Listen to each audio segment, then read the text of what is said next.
Hello, everyone, and welcome back.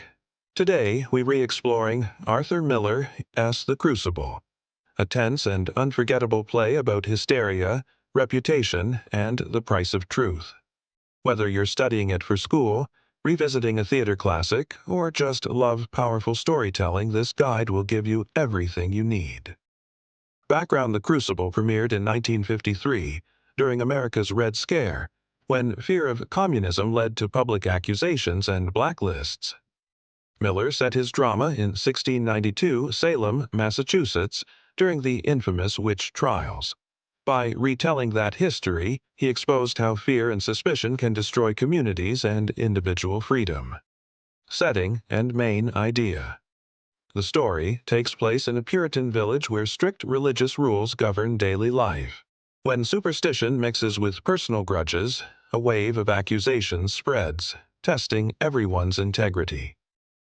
Key characters: John Proctor, a respected farmer who values honesty but hides a secret sin. Elizabeth Proctor, his loyal wife, calm yet deeply principled. Abigail Williams, Reverend Paris's manipulative niece who sparks the witch panic. Reverend Paris, the self-interested minister of Salem. Reverend Hale, a minister called to investigate witchcraft, later horrified by the injustice.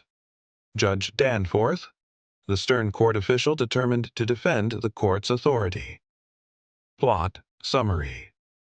In Salem, Reverend Paris finds his daughter Betty and other girls dancing in the woods with a slave named Tituba. Rumors of witchcraft ignite. To protect themselves, Abigail and the girls pretend they were bewitched and start naming others as witches. John Proctor, a farmer, knows Abigail is lying. They once had an affair, and she still wants him. Abigail accuses Proctor's wife, Elizabeth, hoping to remove her rival. Elizabeth is arrested after Poppet, a doll, is planted as evidence. Reverend Hale initially believes the accusations but soon questions the court's fairness as more honest citizens are jailed. The judges, led by Danforth, insist the court cannot be wrong, even as proof grows thin. Proctor brings Mary Warren, one of the girls, to confess they were only pretending. But under Abigail's pressure, Mary panics and accuses Proctor himself of witchcraft. To save his wife and expose Abigail, Proctor admits to his affair. Elizabeth, trying to protect his name, denies it, accidentally undermining his confession. Chaos deepens. Giles Corey, who refuses to name witnesses, is pressed to death with stones. Rebecca Nurse, a kind, respected woman, is sentenced despite her innocence. In the final act, Proctor faces execution unless he signs a confession. Wanting to save his life, he almost agrees. But when the judges demand a public statement, one that would blacken his friends' names, he tears the paper. Choosing truth and honor over survival, he goes to the gallows with Rebecca and others, while Elizabeth watches with quiet pride in his integrity. Themes and lessons. Mass hysteria. Fear can snowball, blinding whole communities and feeding injustice.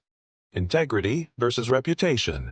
Proctor sacrifices his life rather than live a lie. Power and corruption. Officials protect their authority even at the cost of innocent lives. Guilt and redemption. Proctor's journey shows that moral courage can redeem past mistakes. Parallels to modern times.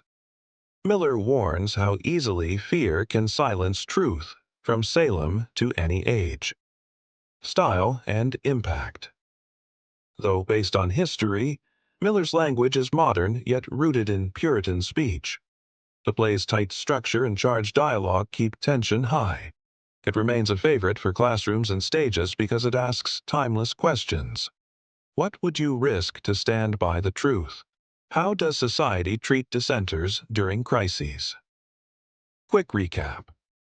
The Crucible is more than a story about witches. It's a powerful allegory about how lies, envy, and fear can poison justice, and how integrity can shine even in darkness. John Proctor's choice to die with honor reminds us that personal conscience can outlast public opinion. Outro, thanks for joining me for this guide to the Crucible. If you found it helpful, give this video a thumbs up, subscribe for more literature summaries, and share it with anyone who loves classic plays or wants clear exam prep. Stay tuned for more journeys through the world's greatest stories.